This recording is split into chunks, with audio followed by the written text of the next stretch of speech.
Olá, caros amigos leitores! Hoje eu tô aqui para falar com vocês sobre a biografia da Maria Antonieta, escrita pelo Stefan Zweig, um austríaco, e ela foi a sugestão do livro do mês. Eu quero começar falando que esse ano eu li três biografias, contando essa, de mulheres, né? E essa biografia, sem dúvidas, foi a melhor biografia que eu já li, não só esse ano, mas em toda a minha vida. Eu já li muitas biografias porque eu tenho muito interesse em conhecer a vida das pessoas, né? Esses grandes nomes da história. E com certeza essa é a melhor biografia que eu já li.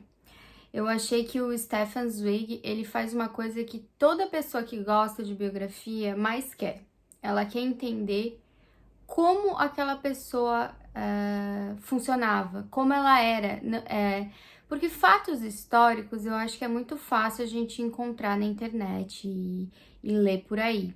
O que a gente quer encontrar numa biografia, na minha opinião, é saber quem essa pessoa era, quais eram os sentimentos, como era a personalidade dela. E eu acho que é isso que se distingue uma boa biografia de uma mais ou menos, porque a boa biografia vai nos dar essa ideia e vai nos envolver na história, né? E eu acho que ele faz isso com maestria, até porque ele tem um dom realmente para escrita. Ele escreve de uma forma que parece um romance, não uma biografia. E ele não exclui os fatos históricos também. E isso eu acho importante, porque a Maria Antonieta é um grande nome, né? E ela foi muito aviltada, ela foi muito degradada, ela foi muito devassada, né, em relação à sua imagem pública e na época da Revolução Francesa. E depois, quando voltou a instaurar uma monarquia, ela foi endeusada, né, ela foi santificada. O que eu acho que nenhuma ideia é boa o suficiente, porque, como eu falei na resenha que eu fiz da Joana d'Arc, se você não viu, ela não tá aqui no YouTube, ela tá lá no IGTV, no Caros Amigos Leitores. Eu falei que uma coisa que eu acho importante quando se fala de mulheres, principalmente, é o cuidado de ou não deixar ela como uma manipuladora e, assim, vagabunda, enfim, ou em santificar ela, né? É muito difícil o cuidado em mostrar realmente a mulher que se tem atrás desse nome que chama tanto, né? E eu acho que também uma coisa muito difícil, porque essas mulheres viveram em épocas totalmente diferentes. E hoje a gente ainda tem uma sociedade muito machista e patriarcal, naquela época era bem pior, né? Então, eu acho que ele consegue humanizar ela mesmo, como ele fala aqui, né? Aqui no livro tá escrito o retrato de uma mulher comum. Eu acho que ele consegue transformar ela numa mulher comum, uma mulher que foi. Que viveu grandes luxos e ao mesmo tempo viveu grandes sofrimentos e tristezas, e que ele consegue trazer tudo isso e mesclar com a personalidade da Maria Antonieta para a gente entender exatamente como ela estava enxergando aquilo e como ela ia se comportar. E aqui no final, que tem um prefácio, tem uma coisa maravilhosa, uma carta do Freud, que para quem não sabe eu sou psicóloga, e a minha linha é a psicanálise, então isso me deixou mais contente ainda, porque eu já sabia que eles eram amigos. E o Stefan Zweig, ele se apodera bastante da psicanálise para escrever, né, Maria Antonieta, e ele fala, inclusive, isso. E o Freud, então, escreve para ele, eu decidi ler para vocês, porque eu adorei, e ele vai escrever assim: nenhum de seus livros me pareceu tão convincente, tão tocante no plano humano, tão em conformidade com a verdade histórica, do que o mais recente, sobre a desafortunada Maria Antonieta, nascida pequena, como o senhor diz, mas a qual os golpes do martelo do destino engrandeceram-na. O senhor desenvolve um trabalho de psicanalista. As coisas certamente se passaram conforme o senhor o descreve. A vida humana tornou-se mais compreensível desde que podemos estudar tais aspectos do homem. Seu olhar penetrante capturou até os laços inusitados para o historiador, que unem o aparentemente mínimo ao inegavelmente gritante. E eu até fico arrepiada em ler isso, porque foi exatamente a impressão que eu tive do livro. Eu acho que ele teve muito essa vontade de não só contar coisas históricas, e sim traçar uma ideia, um paralelo com a personalidade da Maria Antonieta. E que ele depois fala, né? Ele escreve para o Freud dizendo que ele utilizou, sim, da psicanálise para fazer essa icônica, para mim, biografia da Maria Antonieta, onde tu consegue passar de inúmeros sentimentos a respeito dela, consegue entender também as coisas que acontecem e as coisas que ela faz, porque eu acho isso legal também da gente entender que nem todo mundo é bom, nem todo mundo é mal, e tudo que as pessoas fazem tem um porquê, tem uma ideia ali, né, por trás. E ele mesmo fala que ele não queria esquecer as coisas históricas, mas não queria perder a personagem, né? E ele era um grande historiador, inclusive ele tem um doutorado na faculdade de Berlim. E um fato curioso é que ele morou aqui no Brasil, uns anos em Petrópolis, e infelizmente se suicidou lá com a sua mulher, devido a ter que abrir mão da sua pátria, né? Que foi na época do Hitler, do nazismo. Ele era de Viena e ele teve que vir às pressas para cá. Mas enfim, vamos começar a contar aí o enredo dessa biografia, dessa história que é da Maria Antonieta. Eu vou ficar com o livro aqui porque tem uma cronologia histórica, uma cronologia histórica aqui no final do livro, para que caso eu precise dizer as datas, que eu acho interessante as datas, né? Eu vou ficar com ela em mãos para eu não errar as datas, né? Porque às vezes a gente erra mesmo. Bom, então vamos começar falando que a Maria Antonieta, ela era vienense, ela era de Veneza. De Veneza não, ela era vienense, que ela era de Viena, cidade aí do Freud, para quem não sabe também, onde ele morou a maior parte do tempo da vida dele. Ela era de Viena, ela era uma arquiduquesa, ela era uma princesa, e ela era filha de uma imperatriz chamada Maria Teresa, muito conhecida na Europa. E sendo muito conhecida, ela era uma mulher super forte, super diplomática. Ela conseguia antever as coisas, inteligentíssima, a mãe dela, inclusive. E ela foi criada, na minha concepção, pelo que eu entendi, ela não foi criada para ser uma rainha. E eu acho que quem tem uma noção breve de história da realeza, ou tem uma noção de como funciona a realeza, vai saber que os descendentes diretos do trono, digamos assim, quem vai poder assumir numa eminência, ele é criado de forma diferente dos irmãos. Ele vai ter outro tipo de educação, outro tipo de rigor, né? Porque é diferente o que se espera de um rei e de uma rainha. E me parece que a Maria Antonieta passou aí os seus 11 anos de vida sem esse rigor. Ela era criada como uma arquiduquesa, né? Então ela tinha, sim, uma boa educação. Contudo, ela não era vigiada rigorosamente para aprender as coisas. E ela era muito sapeca e ardilosinha nessa época. E ela conseguia aí, como uma boa criança, enganar os seus preceptores, enganar os seus professores, para ficar mais brincando, conversando, como dizem por aí, na flauta. E a mãe dela até então estava tudo bem, só que a Áustria queria muito uma aliança com a França, porque eles eram casas que se degladiavam e lutavam, né, contra si, uma contra a outra, e ela queria uma aliança, e uma aliança melhor. A melhor aliança para todos, né, na época da realeza, era o casamento, ser unido pelo sangue. Então ela começa aí a negociar com o Luís XV, a sua filha Maria Antonieta, arquiduquesa, para casar com Delfim da França, que era o futuro Luís XVI. Nessas negociações é que ela começa a perceber que a Maria Antonieta não tem aquela educação que ela deveria ter para ser Delfina, né? E ser aí a rainha depois da França. Então, o rei Luís XV, ele fica algum tempo enrolando também a Maria Teresa.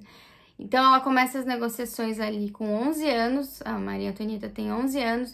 Quando a Maria Antonieta vai ter uns 13, eles então começam a de fato negociar. Eles já têm negociação, mas aí de fato começa a ser uma coisa que vai ser realidade. Então, o rei acaba mandando um preceptor para ver como tá a educação dela. Eles recebem cartas de como é o Luís XVI, e o Luís XVI é descrito como um rapaz introvertido, né? Talvez até com déficit aí algum déficit cognitivo, porque ele tinha limitações, ele era muito tímido, e por isso ele ficava lá lendo os livros dele, ele se interessava por coisas muito peculiares, assim, até pra época. E aí a Maria Teresa, pouco se importando se a filha ia ser feliz, se ela ia se apaixonar, aqueles romances que a gente vê, né, em contos de fadas, que parece que a gente, o amor, não sei o que, entre a princesa e o príncipe, nada disso é levado em conta. A única coisa que é levada em conta é essa união austríaca, franco-austríaca, eu acho que eles dizem. Isso é levado isso em conta. E a Maria Antonieta, ela era, na descrição, meio sapeca, o que a gente diria hoje, gostava muito de brincar, ela gostava de se divertir e não tinha tanto apreço assim pelos estudos, apesar de ser sempre frisado que ela era muito inteligente, mesmo sem ter tido a devida educação. Então aí, quando ela faz mais ou menos 14 anos, eles finalmente batem o martelo e decidem casar os dois, né? A Maria Antonieta e o Luís XVI.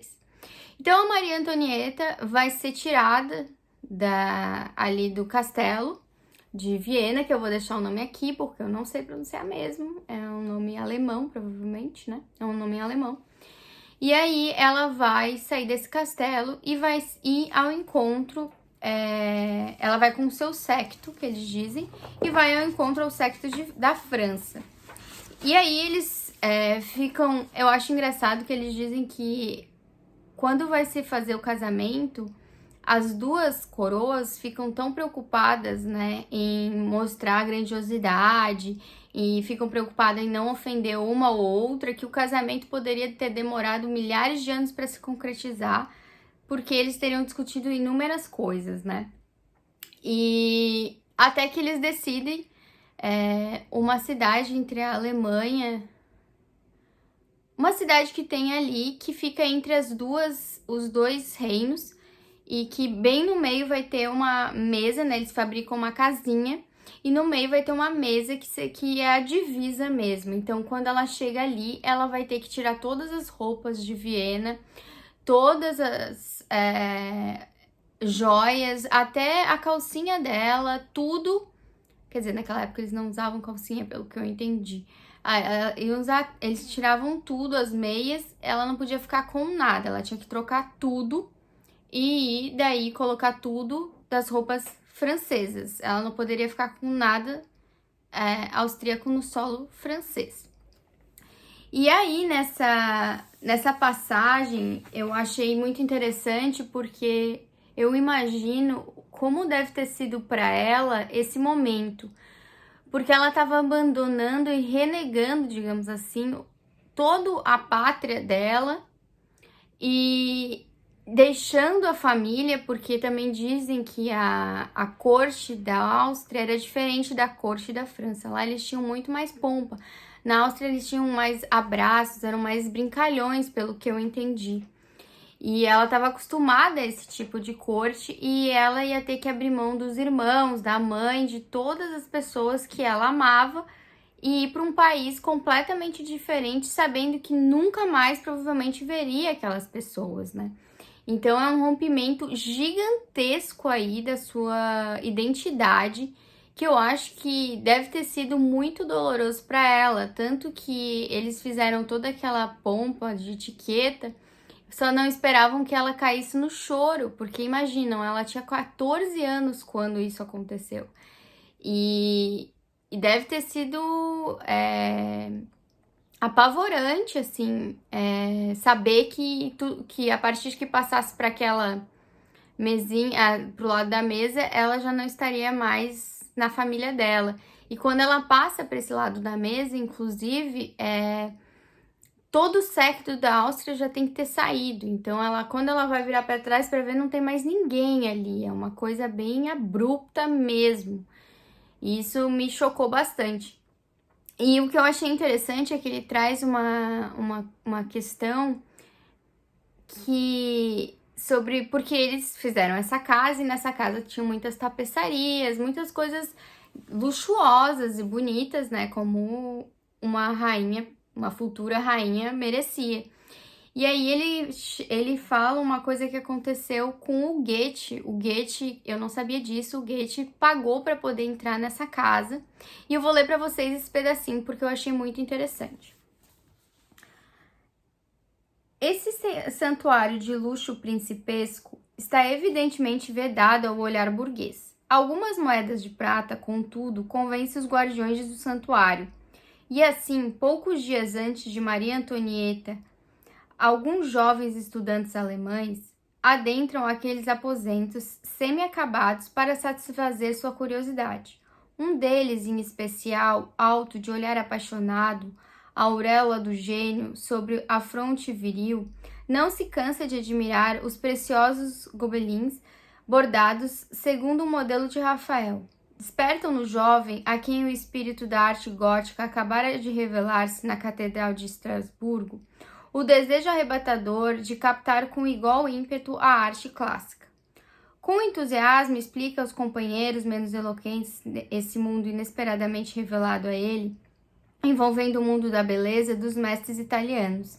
De súbito, mostra-se irritado, zangado, franze as sobrancelhas espessas e escuras, anuviando o olhar até então apaixonado, pois somente neste instante dera-se conta do que as tapeçarias representavam de fato, uma lenda totalmente descabida para uma festa de casamento. A história de Jasão, Medeia e Creusa, o exemplo crasso do matrimônio funesto. Sem prestar atenção à surpresa dos companheiros, o jovem genial exclama em voz alta: como se permite apresentar aos olhos de uma jovem rainha, logo à sua entrada, o exemplo de um matrimônio terrível que talvez jamais tenha se consumado? Não haverá entre os arquitetos franceses, entre os decoradores e tapeceiros, ninguém que compreenda que imagens representam alguma coisa, que imagens produzem efeitos sobre os sentidos e os sentimentos, que causam impressões, que provocam presságios? É como se estivesse enviando à fronteira ao encontro dessa dama linda, conforme se ouve, cheia de vitalidade, o mais abominável dos fantasmas. E por que eu trouxe isso, né? Por que eu achei tão interessante aí trazer essa passagem? Porque de fato foi um presságio. O casamento do Luís XVI com a Maria Antonieta, ele passou por uma dificuldade gigantesca, e essa dificuldade, eu acho que, como o próprio Stefan fala, geriu toda a personalidade deles dali por diante. Porque quando ela chega na corte, ela conhece o Luís XV, conhece o Luís XVI, conhece toda a corte, né? Se espanta com tanta etiqueta, se espanta com aqueles modos da corte que nada poderia ser feito sem o olhar deles, né? Ninguém pode falar com ela se ela não digerir alguma palavra, pessoa. Então, ela já se espanta um pouco, porque ela é avessa a isso, ela é avessa à politicagem, que isso fica muito claro. Ela é sincera, ela é uma menina que tá ali querendo se divertir e sonhando com um casamento que seja feliz para ela, né? Só que o que acontece? Eles casam, e quando eles casam, o rei é impotente. E esse fato foi escondido por muitos anos na história e por isso não se entendia direito algumas partes da relação deles e também dos acontecimentos depois disso. Porque naquela época, como hoje, tudo recaía em torno da mulher. Então, se a mulher não conseguia engravidar, a culpa era dela. Ela não conseguia satisfazer o marido, ela não conseguia ser interessante o suficiente para esse marido. E a Maria Antonieta sofreu com isso por 7 anos. Exatamente, 7 anos, né? O rei acaba falecendo por varíola, o rei Luís XV, e eles assumem o poder. A gente tem que dizer como esse fato da impotência dele impactou os dois, porque ele sendo impotente, todos os burburinhos giravam em torno dela, né? E quando o irmão dele, que não era o Delfim, teve um filho, aí mesmo que as coisas pioraram para ela, né? Porque ninguém entendia o que acontecia naquele leito ali, que nada se tinha. Até que antes que o rei morra, ele chama um médico, porque ele acha aquilo esquisitíssimo, como de fato é. E quando ele chama esse médico, o médico percebe que ele tem um problema fisiológico que se resolveria numa cirurgia, porque ele não consegue, de fato, por esse problema, ter uma ereção. E isso torna tudo complicado, porque o rei, o novo rei, o Luís XVI, a gente vai falar um pouquinho da personalidade dele, ele era uma pessoa, como eu falei já de início, tímida. A segunda coisa que eu acho que é a falta de virilidade dele, como o Stefan Zweig fala, e eu acho que tá correta, traz para ele uma insegurança tremenda sobre tudo que ele pensa, né? Tudo que ele faz está aí uma insegurança. E ele também era uma pessoa extremamente apática, pelo que a gente entende. Talvez tinha até uma dissociação das emoções muito causada por todo esse impacto que foi. Porque naquela época, a vida sexual do rei era muito importante para todos. Porque a vida sexual do rei diria como ia ser o próximo trono, se ia ter sucessores. Então todo mundo ficava vidrado naquilo. A noção de recato e etc. veio lá pelo século XIX, ali não. Então, a Maria Antonieta foi muito subjugada e todo mundo falava que ela era isso, que ela não satisfazia ele, toda a culpa recai sobre ela. Então ele vive essa insegurança e ela vive esse sofrimento terrível, porque além de tudo, o lugar dela na corte não tá bem acertado, porque pode ser pedido um anulamento de casamento, porque o casamento não foi consumado. Assim como Goethe, quando viu a tapeçaria, já anteveu, né? Já disse que era um mau presságio aquilo. E aí a Maria Antonieta, devido a tudo isso, ela começa a procurar subterfúgios, né? Porque ela está sim muito infeliz. Eu acredito que naquela época a mulher, que a função principal era de ser mãe, procriar, foi tolhida dela. Então ela fica sem ela fica sem a sua dignidade como mulher naquela época. E a mãe dela pressiona muito ela, dizendo que ela tem que engravidar, que ela tem que dar um jeito, porque senão eles podem perder a aliança, que era muito importante, porque o casamento não é por amor, lembrando, o casamento é pelo Estado. Então, tudo ali fica de uma forma que a Maria Antonieta vai buscar asilo em coisas que hoje nós buscamos asilo, né? Ela vai buscar asilo nas festas, ela vai buscar asilo nas bebedeiras, nos jogos noturnos. E aí, aos poucos, ela vai ganhando a fama de ser uma rainha festeira. Ela quer ir na ópera, em Paris. E a gente tem que mencionar que nesse início da Maria Antonieta na corte, ela é muito amada pelo povo, né? O povo tá aí revigora a ideia de que esses novos reis vão ser melhores que os outros, vão trazer mais riqueza para o povo vai ser olhado, né? Só que o rei e a rainha estão vivendo esse drama particular e a gente tem que lembrar que a Maria Antonieta chega ali com 14 anos e ainda é uma menina e uma menina mimada. E eu vejo muitos memes falando, ai, quão ruim é uma pessoa mimada com 25 anos. A gente percebe pela Maria Antonieta. Porque ela começa a acreditar, sendo rainha, que ela tá acima do bem e do mal. Ela começa a acreditar que ela não tem dever nenhum, que ela pode fazer o que ela quiser e todo mundo tem que seguir o que ela fala. E isso é um grande problema, porque mesmo naquela época, né, do absolutismo e etc., os reis não eram libertos a fazer o que quiserem. Eles tinham que ter o endossamento da corte, pelo menos, né? Eles precisavam ter aliados, porque era um emaranhado de pessoas ali tecendo coisas para derrubar o poder, enfim. Ou matar o rei, ou matar a rainha. Então, a Maria Antonieta, como eu falei, não era política, ela não tinha essa vontade, ela era sincera, e como ela nasceu sabendo que era monarca, aquela época era uma questão de inato, né, do berço, ela acreditava que eles tinham que engolir, dane-se o resto. E ela começou a viver assim. O rei, o Luís XVI, por causa de tudo isso de segurança, de como ele via ela, né, eu acho que ele tinha um carinho grande por ela.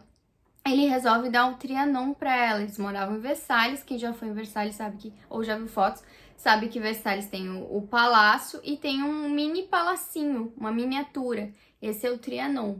E ele foi conhecido mesmo por causa da Maria Antonieta, porque vira o refúgio dela. Ela ganha, assim, de presente de casamento dele. E ela vai para lá e decide que lá vai ser o refúgio dela contra essa corte chata, que só pensa em etiqueta, onde tudo é gente velha, que não quer se divertir. E ela quer o quê? Ela quer diversão, ela quer jogos, ela quer ir pra ópera, ela quer ir pro teatro, ela quer ir pros bailes, ela quer se divertir. E nada disso seria tão condenável sabendo que ela era uma menina e ela provavelmente usava isso como uma fuga dos sentimentos dela e de como ela se sentia inválida, né? Como ela se sentia subjugada ali naquela corte e como ela odiava também essas etiquetas, porque essas etiquetas colocavam nela uma coisa meio de escravidão. E que de fato, se você, como eu falei, conhecer a história de monarquias, a gente sabe que o rei e a rainha devem estar ali na corte pelo simples fato de entreter esse povo aí, né? Não tinha nada para entreter, então quem entretinha é eles.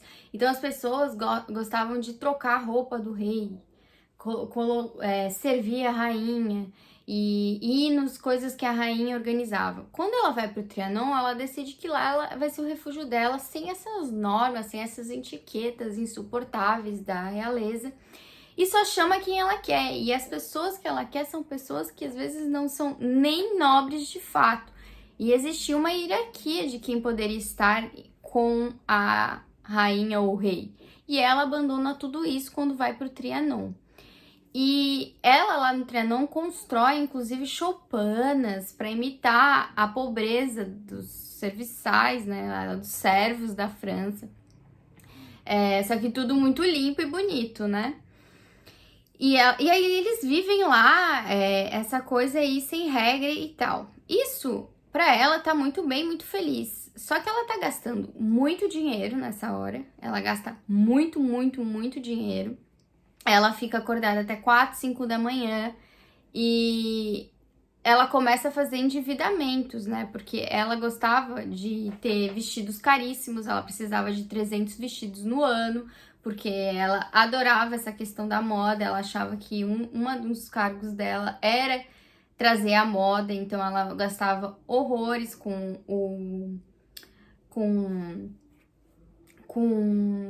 os vestidos, gastava horrores com o cabelo, ela vivia fazendo moda nova e gastava horrores com joias. E ela era, os que ela entrava na visão dela e ela gostava, ela era maravilhosa e, inclusive, endividava às vezes o Estado, trazendo pessoas que nem deveriam estar ganhando a pensão do rei e da rainha. E uma delas era a Condessa Polignac, que é muito conhecida, que era amiga dela e que não tinha dinheiro e que ela acaba trazendo como os compinchos, né? Aquelas pessoas que se aproveitam para sugar o que podem ali da rainha. E nesse meio tempo, o rei tá na dele, tudo tranquilo, e desde que ele possa fazer as caças dele e os hobbies dele, que é ler e caçar, para ele tá tudo ok. E ele deixa ela fazer o que ela quiser para se divertir, porque ele também sabe a falta que ele tá fazendo ali, né? E a insegurança dele também não leva ele a ter uma atitude enérgica com ela. Ela acaba também começando a se meter na política, porque ela quer nomear pessoas que ela quer que vá para o Trianon, ela quer nomear para ali para política. Então vai acontecendo inúmeras coisas ali que a corte, vendo que foi excluída do momento com a rainha, sabendo que deveria estar por ter descendência, começa a se revoltar com a rainha, né? Eles começam aí a fofocar, arquitetar contra a rainha. Aí que se começa o falatório dizendo que ela faz orgias no Trianon, que ela gasta horrores, que ela tem um monte de amante, que ela é lésbica, que ela é ninfomaníaca, tudo imaginável começa aí. E esse é o momento crucial da Maria Antonieta, né? Porque é nesse momento que ela desperta a ira da corte que começa o início do fim.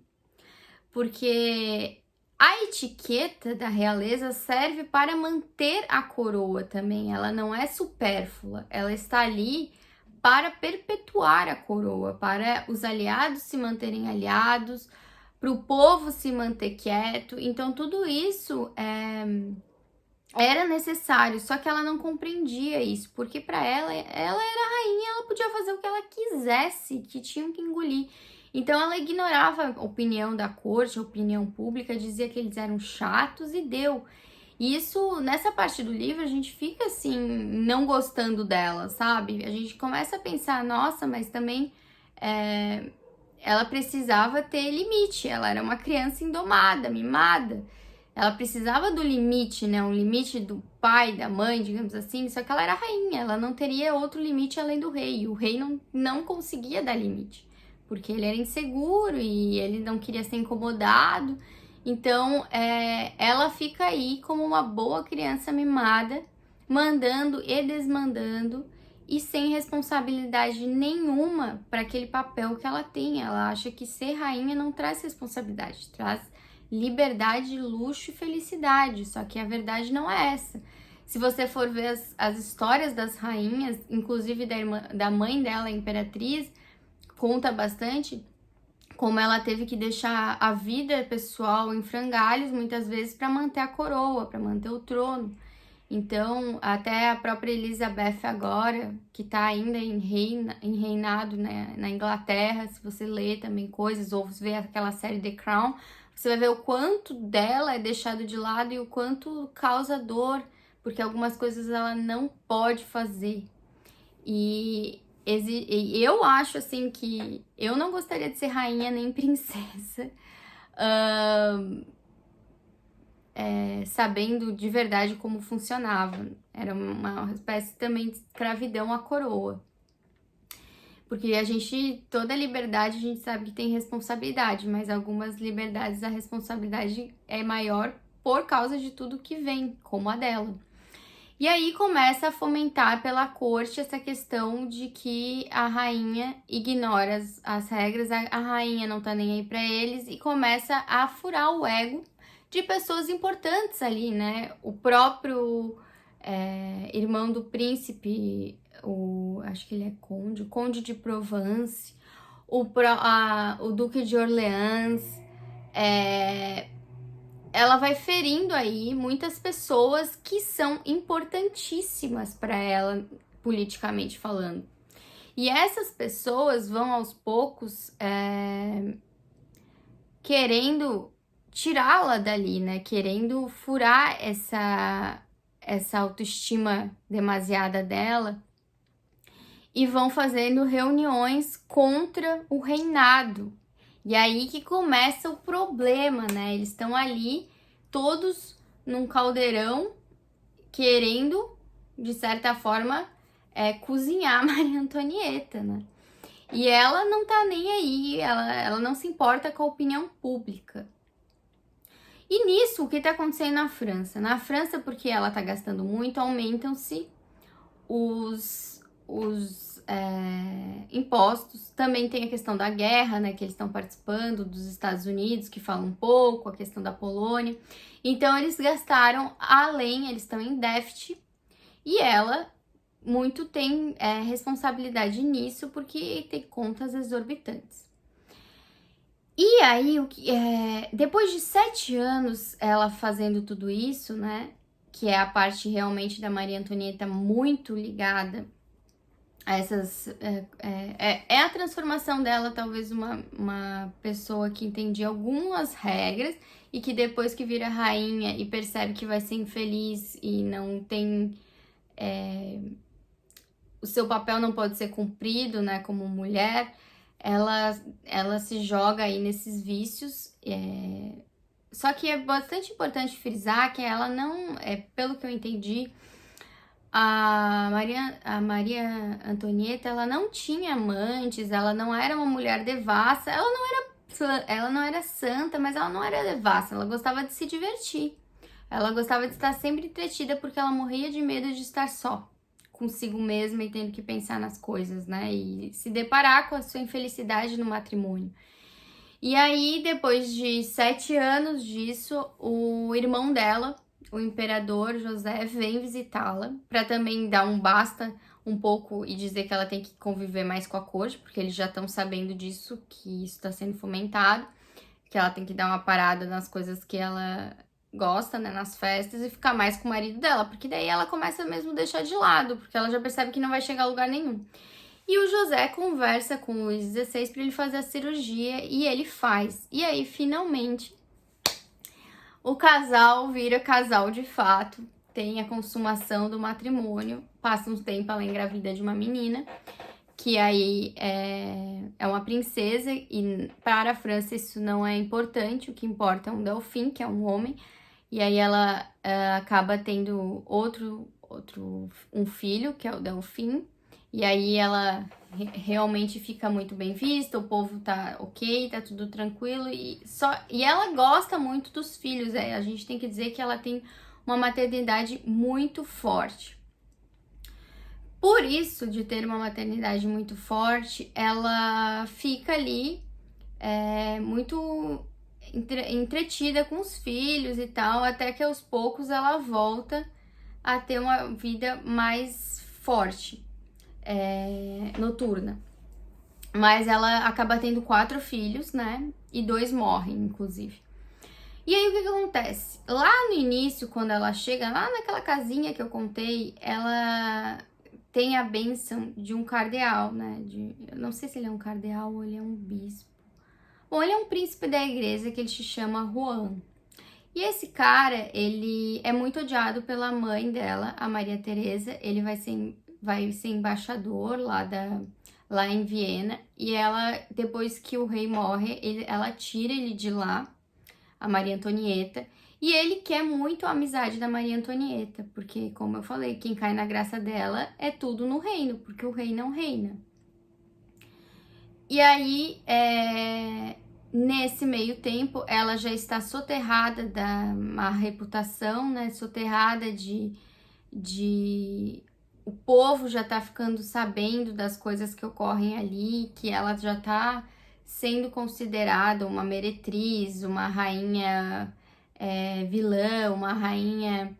Coitado do rei, porque o rei não gastava muito e ela que dilapidava tudo e deixava os franceses sofrendo.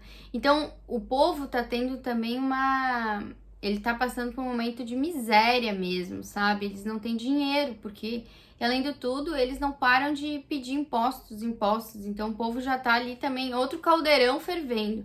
E junto com a nobreza, que quer que quer restituir o poder dela. Então eles acabam se unindo um pouco com o povo e fazendo reuniões, etc., ali à margem do castelo. Isso tudo sem o rei e a rainha saberem de nada, né?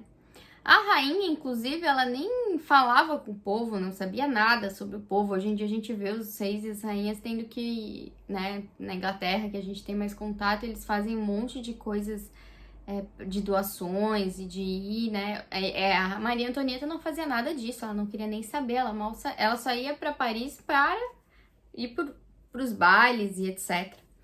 E aí, né, nisso, ela descobre que foi comprado um colar no nome dela, para ela, de 1.600.000 reais por esse Juan, o príncipe da igreja que eu acabei de falar.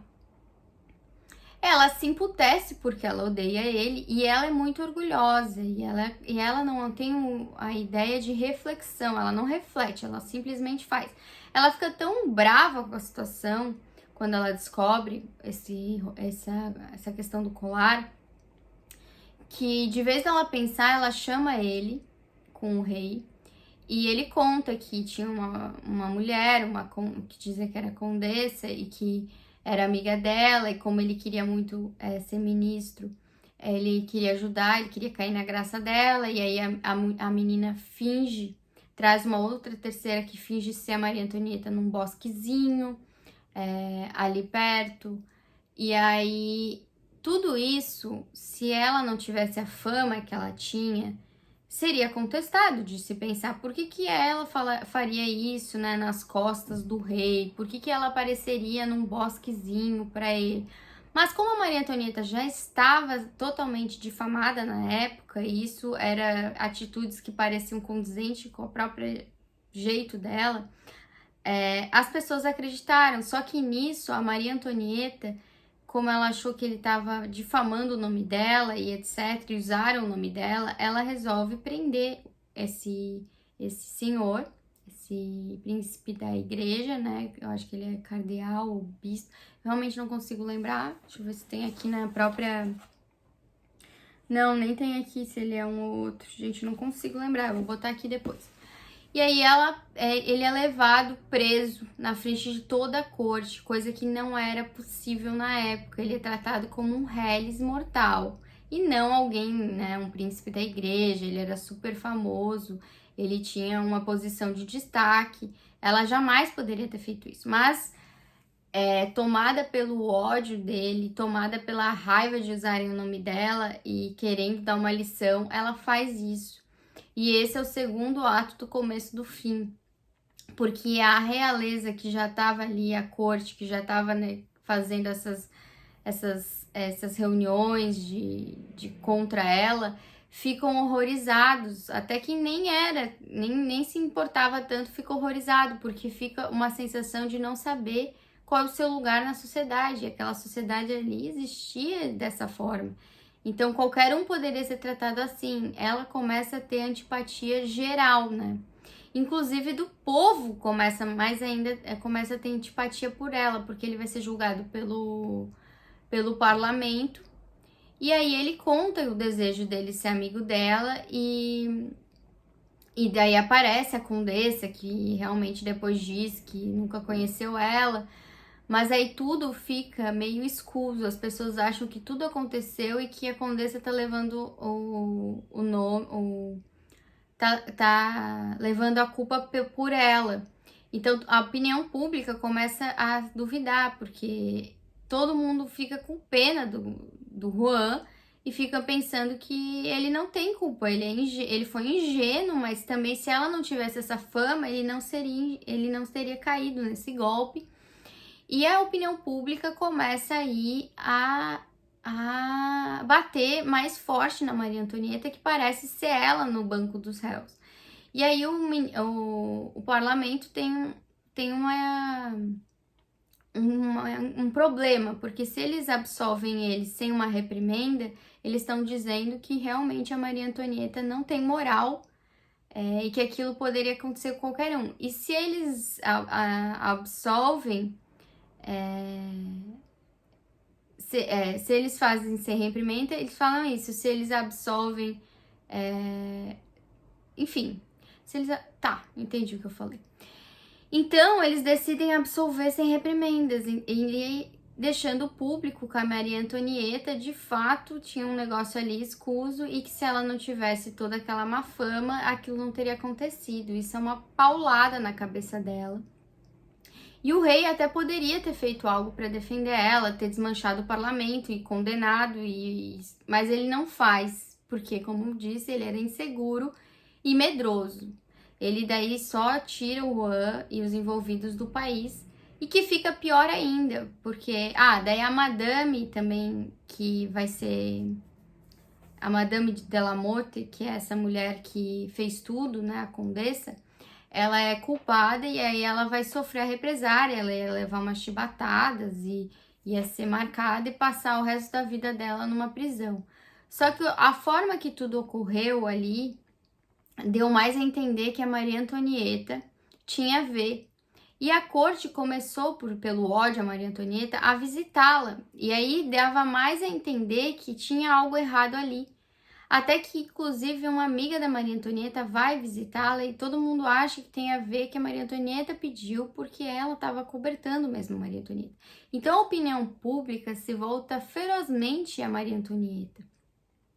E ela acaba sendo tirada de lá, ela foge da prisão e vai parar em Londres. Em Londres ela começa aí começa a escrachada, assim, em relação à opinião pública sobre a Maria Antonieta. Ela vai escrever livros falando coisas absurdas e, enfim. Depois que acontece tudo isso com a Maria Antonieta, há um outro problema. O ministro das Finanças resolve jogar publicamente como tá as finanças do país. E isso é um golpe absurdo na monarquia, que até então estava ali com uma rainha já bastante difamada, mas aí o povo se revolta porque eles estão passando fome e a rainha, que gasta 1.600.000 num colar e depois faz esse julgamento público, daí começam a perceber os gastos que tem, o povo começa a se revoltar. E a massa, gente, quando se revolta, fica desgovernada. Então, eles resolvem que aqueles monarcas não estão fazendo nada. A Maria Antonieta, nesse momento, cai em si e começa a perceber que algo tá ruim para ela. E aí ela começa a cortar gastos. Só que quando ela começa a cortar gastos e continua vivendo a vida dela normal. E o rei, nem aí, né? O rei continua vivendo a vida dele. E é muito engraçado as observações do diário dele, assim, quando eles foram presos, o único problema foi que interrompeu a caçada dele. Ele nem faz menção, entendeu? E aí a opinião pública vem destroçando a Maria Antonieta, porque ela é a culpada de tudo que acontece de mal na França. Ela é rotulada de toda a podridão que a corte tem. E a corte se une ao povo, né? Esses que ela excluiu, eles se unem secretamente a eles. Então, eles dão recursos financeiros também para que isso aconteça. E aí que se inicia, digamos, a revolução, devido a esses dois acontecimentos históricos que intrínsecos à história da Maria Antonieta. E aí ela tenta, né, de certa forma, fazer algo, só que, como eu disse, ela não era política e o negócio dela não era ficar pensando. Então ela fez tudo de pronto. E aí ela contrata um ministro para ficar no lugar, que é o... Deixa eu ver aqui o nome do ministro, gente.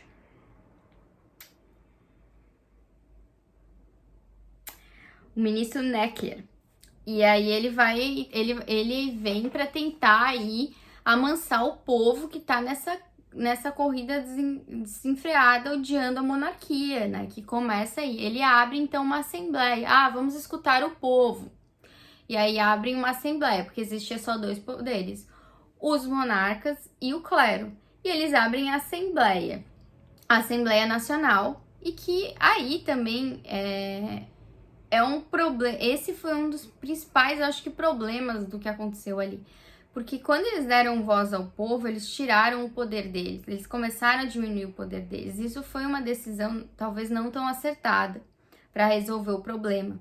E aí eles criam essa assembleia, que é o terceiro estado, e elegem pessoas que vão ficar ali, né, para representar esse povo. E aí nisso a Assembleia decide que vai ter liberdade de imprensa e não sei mais o que, e aí a Maria Antonieta é execrada mesmo, eles começam a inventar muito mais coisas a respeito dela, porque é o jeito de enfraquecer a monarquia. E ela era um alvo muito fácil, né, como eu falei. Então ela foi aí execrada, e aí a Maria Antonieta, quer dizer, o rei acaba ficando puto e manda embora o Necker. Quando mandam embora o Necker, a população entende isso como se eles estivessem querendo tirar o poder deles de novo. E aí, depois que já deu, depois que abriu um pouco a porteira, não tem mais como conter. E a população começa a surtar mesmo e resolvem todos saírem para manter o poder. E aí se derruba eles tomam a Bastilha, que era a representação aí do poder monarca, e destroem a Bastilha. E aí, esses condes que tentaram ajudar, e aí os amigos próximos da rainha são migrados para outro lugar, porque a população odeia eles, então eles vão tentar diminuir isso. Também temos que dizer que o povo, então, fica desesperado, porque se tem um banquete em Versalhes e aí é divulgado para o povo, enquanto eles estão passando fome, eles estão lá comendo e se divertindo. O povo, então, muito irado, resolve sair de Paris e ir até Versalhes buscar o rei e a rainha. E aí eles mandam na frente umas mulheres, porque o rei nunca iria tentar ir contra mulheres, né? Tentar tirar em mulheres. Então eles mandam as mulheres. Quando as mulheres entram lá em Versalhes, o rei recebe elas muito bem. Ele recebe elas e manda trazer comida e elas até se contentam. Só que aí o povo que tá lá fora diz: não, vocês têm que voltar lá, não é assim, enfim. E aí, claro, né? Aí a gente também percebe o quanto o rei é inútil no poder, né? Quanto o rei não faz nada. Porque o rei abre mão do poder dele cada vez mais, porque ele não consegue se impor, ele não consegue se decidir. Quando eles descobrem que as pessoas estão saindo de Paris para ir para Versalhes, os conselheiros falaram: vamos tirar a família real daqui, porque vai cair num vazio, eles não vão conseguir encarcerar vocês. O rei, eles preparam tudo para que aconteça a fuga, só que o rei, ele não consegue se decidir, até que ele decide então ir dormir, que ele acha que amanhã vai estar tudo resolvido. E o próprio general que cuida dali também resolve dormir, chamam hoje em dia ele de Morfeu, né, porque foi enganado pelo sono, né. E aí chega a população enraivecida lá, ele atende, né, as mulheres, e eles são encurralados no quarto do rei.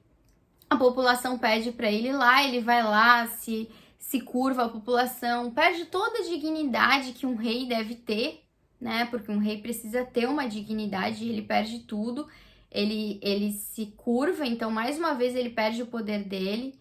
E a rainha, que é a Maria Antonieta, ela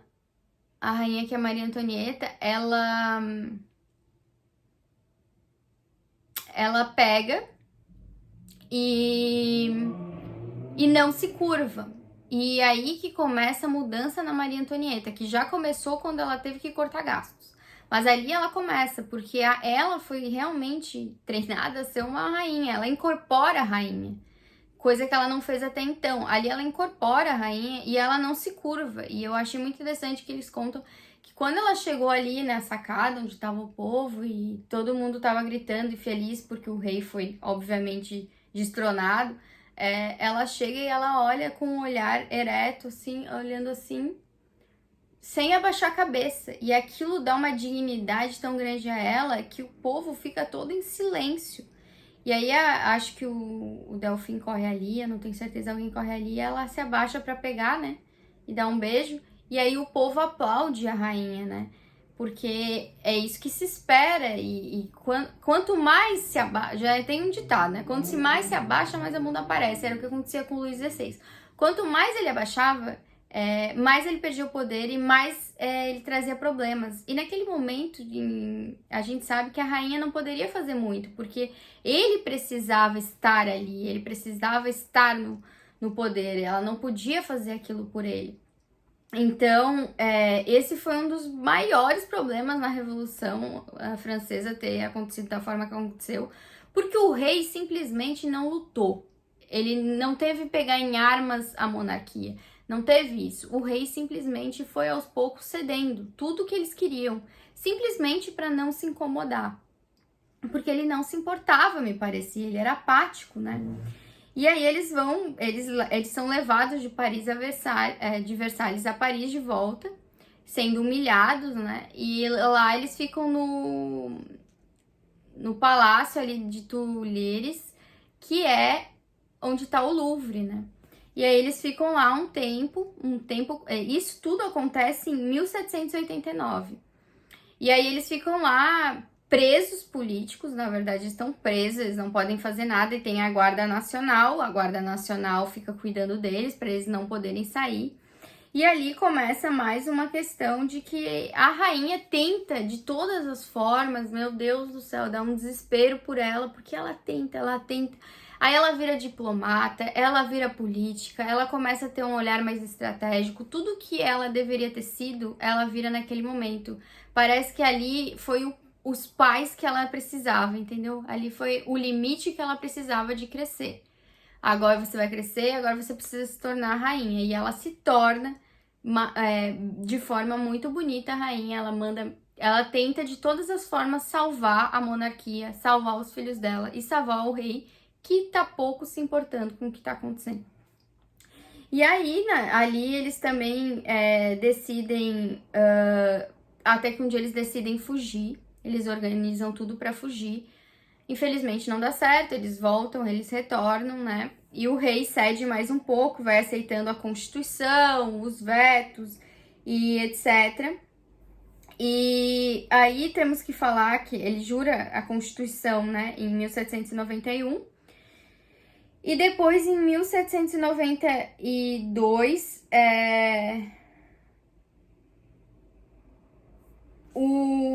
a mãe da Maria Antonieta já tinha morrido, e aí ela pede ajuda pro irmão dela, que é o imperador José, mas ele acaba morrendo por ali. O Leopoldo também não tá ajudando eles, né? E aí ela fica tentando de todas as formas tirar aquela ideia que a monarquia é ruim, só que ela também é muito orgulhosa e ela não quer ceder. De vez de eles terem aproveitado que estavam em Paris para talvez ver o povo, tentar conversar com o povo, fazer a politicagem que os reis e rainhas fazem, né? Eles não tentaram em momento algum arrumar a imagem deles. Isso também eu acho que foi um problema, porque não era acostumado na época como hoje é a cultura do cancelamento.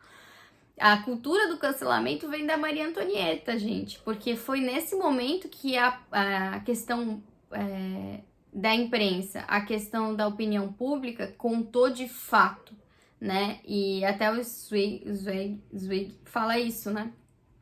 Que é ali que a gente teve a questão midiática num caso, né? Num caso para depor alguém do poder. E foi com a Maria Antonieta. E ali a gente percebeu como a difamação pode... E a gente não se importar com a difamação pode ocasionar uma coisa terrível. Porque se a Maria Antonieta tivesse combatido as difamações dela, o primeiro caso lá do colar já teria sido diferente, né? As pessoas não iriam olhar daquela forma. Mas como ela tinha aquilo, eles iam colocando tudo que era de ruim em cima dela. E aí começa-se as mortes, os assassinatos das pessoas próximas a eles. Eles vão, a população entra lá, vai com tudo nas Tuileries. Porque depois também teve um veto. O rei, como o rei assinava tudo, aceitava tudo. Só que ele não aceitou que o pessoal do clero tivesse que se curvar à Constituição. Ele não aceitou isso. E aí, esse veto traz mais problemas a eles, porque aí o povo fica irado e eles vão lá e nas Tulherias e querem avançar. Nesse tempo, eles até já têm um exército reunido ali que eles poderiam ter lutado. Mas, novamente, o rei, como fraco que era, nada queria fazer de fato, não sabia o que fazer, ele era inseguro. E até o general que estava ali cuidando de tudo, ele foi chamado na Assembleia e ele já sabia que poderia ser morto lá, o rei deixa ele ir, ele é morto lá. E aí os soldados ficam meio a mercê e meio inseguros. E o rei, como um bom rei, deveria então incentivar, insuflar aquilo. Mas não, ele continua na insegurança dele, todo mundo fica na sua insegurança. E aparece alguém dizendo que ele deve se entregar à Assembleia para pedir exílio lá, né? O asilo, quer dizer, lá para ele sobreviver. E aí a Maria Antonieta diz que não, que eles têm que ficar lá, que não sei o quê. E não, o rei, mais uma vez, toma a decisão errada da sua insegurança e vai pedir asilo. E aí ali acabou com a monarquia deles, porque eles não lutaram, né? Como que não lutam? Como que era preferível eles terem lutado e morrido lutando do que cedido tudo e morrido da forma indigna que ele morreu.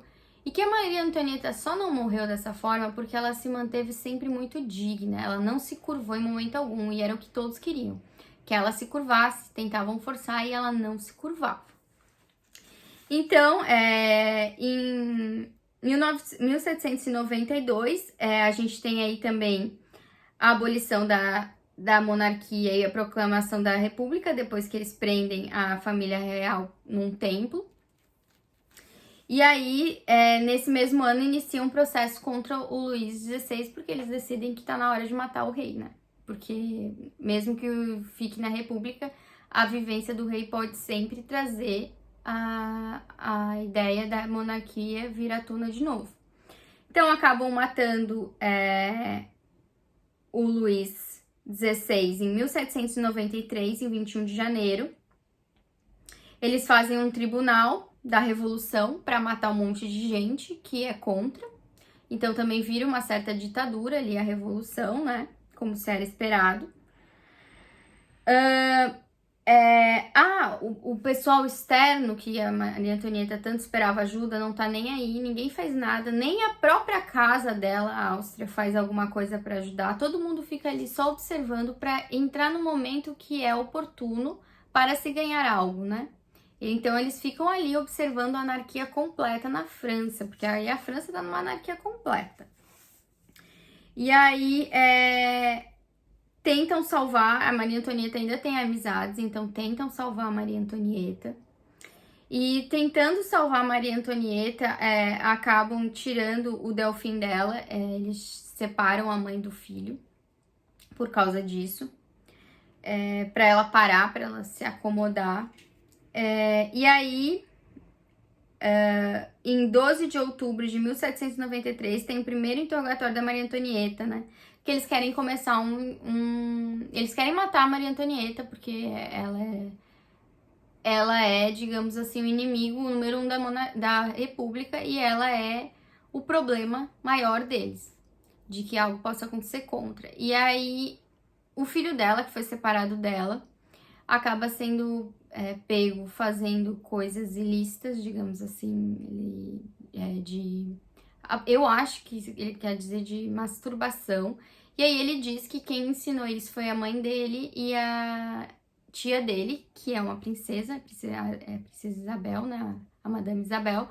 E ele então fala isso para uma criança de 8, 9 anos, fala isso para quem quer matar a mãe dele, né? E aí eles acreditam, sem duvidar nem um pouco daquela acusação, por causa, como eu falei, da própria fama dela de orgias e etc. E aí eles instalam processos a partir desse momento. E quando ela é levada a público, o que é um horror, né, gente? Quando ela acaba sendo levada a público, ela então decide, ela fala que um menino de 8 anos diria tudo que que quisessem dele, né? Ele poderia repetir qualquer coisa. E ela fala que aquilo nunca aconteceu. E, inclusive, a própria opinião pública fica contra esse tipo de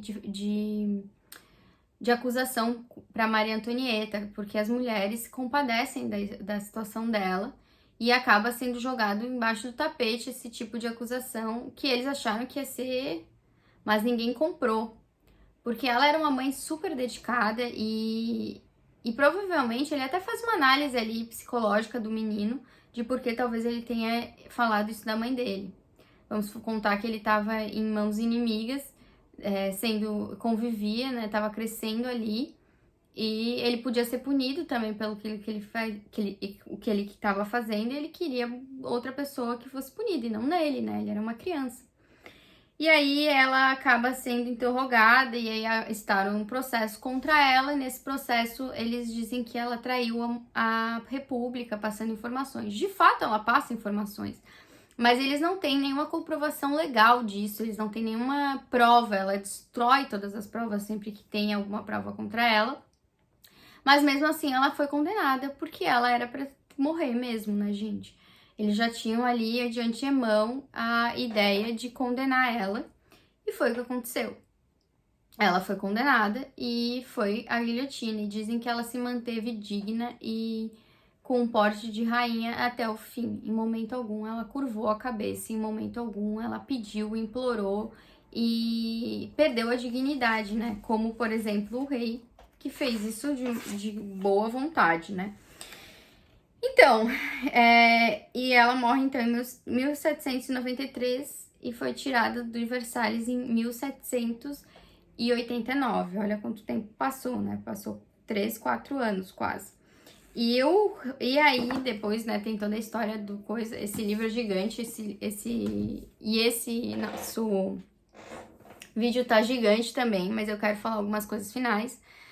Que tem, sim, a história de um homem aí na vida da Maria Antonieta, o Frezen, que eu acho importante frisar, que tentaram esquecer para também deixar ela como santa, que ela se apaixonou e viveu uma história de amor, sim. E esse Frezen, eles só ficam juntos de fato depois que ela cumpre todos os deveres para a pátria, né? Depois que ela tem os 4 filhos, já tem 2 filhos homens, ela então cede ao desejo dela e eles ficam juntos até a morte dela.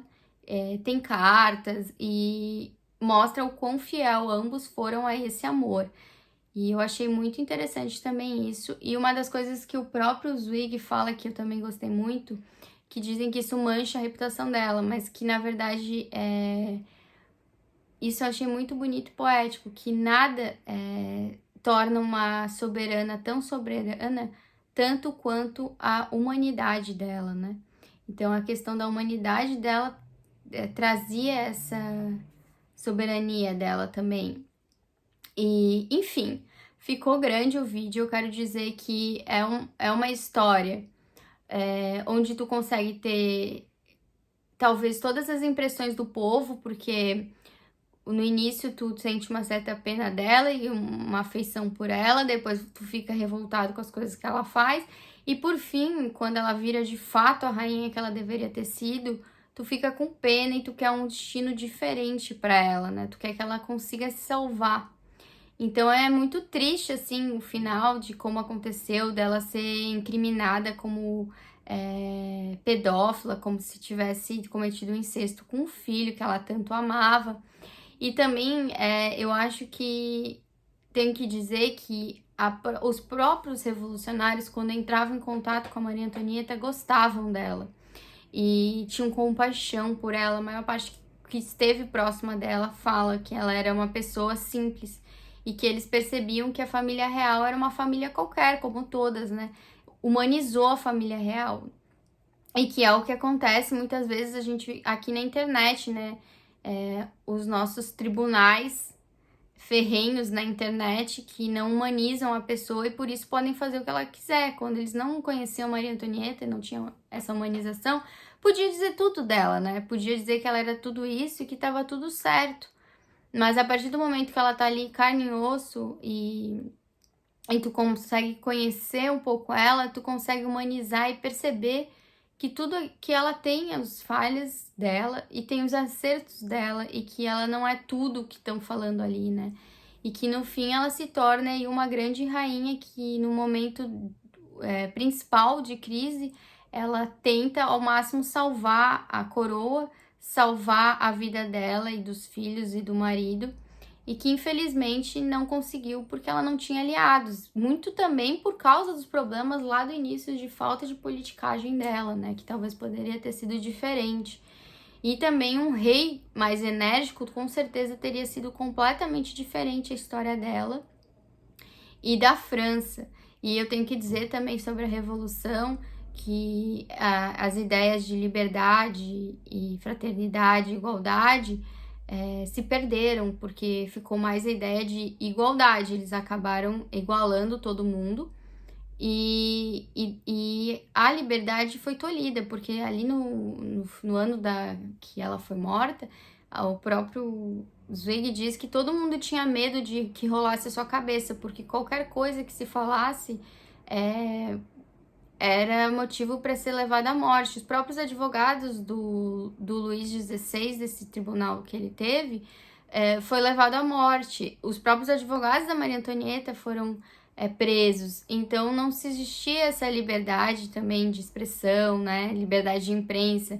Era tudo uma coisa conivente àqueles que queriam o poder, porque no início existia as pessoas da Revolução e essas pessoas foram morrendo e se perderam, né? Foram julgadas, foram mortas, foram decapitadas. E porque o poder é assim, né, gente? Eles causam o terror para o povo se unir e querer que seja feito algo, a justiça para restaurar a paz. E os que querem o poder se beneficiam do terror e vêm com a ideia da salvação, e que com essa ideia da salvação eles acabam podendo fazer o que queriam, né? Que foi o que aconteceu também nessa época da Maria Antonieta. Eles acabaram fazendo o que queria, né? E não tinham juízes e pessoas que estudaram para aquele julgamento da Maria Antonieta, eram qualquer pessoas, né? E existe essa questão da igualdade, mas existe também o estudo sério, né, gente? Por isso que eu acho essa história muito viva e muito condizente com a nossa própria realidade da mídia, de destruir uma reputação, de esquecermos que são pessoas que estão ali, da cultura desse cancelamento. A Maria Antonieta estava na cultura do cancelamento, ela só foi execrada pela cabeça, mas na internet as pessoas são execradas diariamente. Então a gente tem que cuidar muito o que a gente está propagando, porque só quem sabe é quem tá realmente próximo dali e a pessoa. E às vezes pode ocasionar um destino terrível àquela pessoa, as injúrias, difamações que vocês fazem por aí, né? Na internet ou na vida mesmo, né? E a Maria Antonieta, ela realmente foi uma rainha que poderia ter sido medíocre e vivido a vida assim, mas não poderia também, porque ela não poderia ter sido pelo simples fato de que as ações dela levaram a revolução a acontecer, né? Propulsionaram a revolução a acontecer. Ela digamos, deu um motivo para aquilo acontecer. E tudo começou porque ela resolveu esquecer a responsabilidade que ela tinha e ir lá para o Trianon se excluindo da corte, achando que não precisava deles para nada e que no fim ela acabou sozinha. E uma frase que o Luís XVI fala no final é que o mundo abandonou ele. E que foi exatamente isso que aconteceu. Que tem até uma frase do Rei Leão que fala: se você vira se o mundo vira as costas para você, você vira as costas para o mundo. Que foi o que aconteceu com esse casal que virou as costas, né? Não tanto o Luís, mas a Maria Antonieta, e acabou tendo também aí essa falta de ajuda externa para com eles, né? E os próprios amigos próximos dela também abandonaram ela, tirando o Frezen e uma princesa. De resto, meio que acabou sendo abandonada, esses amigos que ela curtia. Então a gente tem que cuidar também onde a gente coloca nossas angústias e infelicidades para esquecer, né?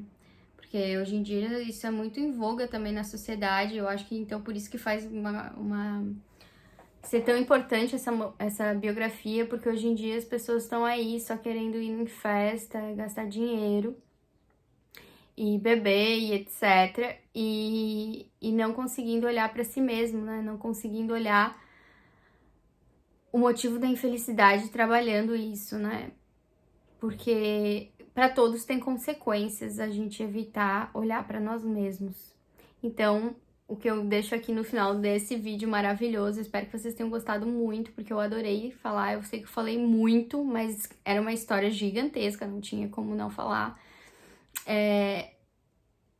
Quero deixar aqui pra gente se olhar um pouco mais, olhar as nossas dificuldades, entender o porquê que a gente tá tomando tal atitude e pensar que companhias a gente tá tendo e onde a gente tá investindo a nossa energia e a nossa vida, né? Porque a vida é um sopro e ela pode acabar em qualquer momento e é clichê, mas é verdade e às vezes a gente não aproveitou ela da melhor forma que poderia. Então é isso, pessoal. Se você gostou, clique em gostei, se inscreva aqui no canal, comente o que vocês acharam da história da Maria Antonieta, compartilhe por aí e faça a gente e ajude a aumentar a nossa comunidade de leitores aqui que são apaixonados pelas histórias que os livros nos trazem, né? Então, um beijo e até o próximo vídeo.